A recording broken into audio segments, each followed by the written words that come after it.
Шайлоо өнөктүгү Каракол шаарындагы номер 3161 тилкесинде өз нугунда жүрүүдө.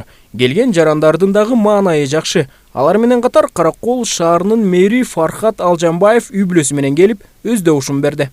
5 партия аттанган, буга чейин 10дон ашык партия аттанчу эле, азыр эми ушу 5 партия аттанып атат. Каракол шаардык кеңешинде мурун 31 депутат болсо, атырдын алкагында дагы 3 айыл кошулуна байланыштуу 41 депутат болуп атат. Азыркы учурда 41 мандатка катыша алышып аткан учур болуп атат.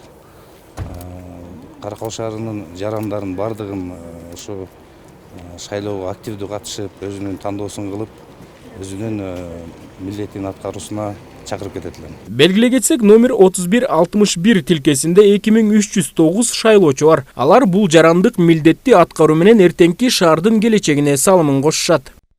Эми шайлаш ар бир адамдын эмеси да, шайлаш керек. Могу биздин шаарыбыз үчүн, элибиз үчүн. Чечеттен буйрсам, ишеничтүү кишилерге шайлайбыз, өзүнүн жүрөгүбүз менен шайлап, ошон үчүн келдик.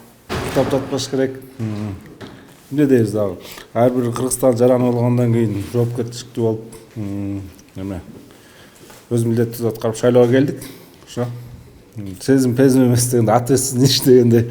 Өзүбүздүн келечегибиз, Караколдун келечеги, эл кандай туура тандоо кылса, ошондой баары жакшы болот.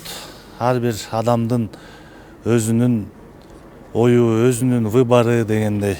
Шайлоонун ачык жана адилеттүү өтүшүнө бардык шарттар түзүлгөн. Катышкан саясий партиялардын байкоочулары, комиссиялар иш алып барып, эч кандай укук бузуулар жок. Бардык аппараттар иштөөдө. Талгат Токтомушев, Мадина Бакирова, Каракол шаары.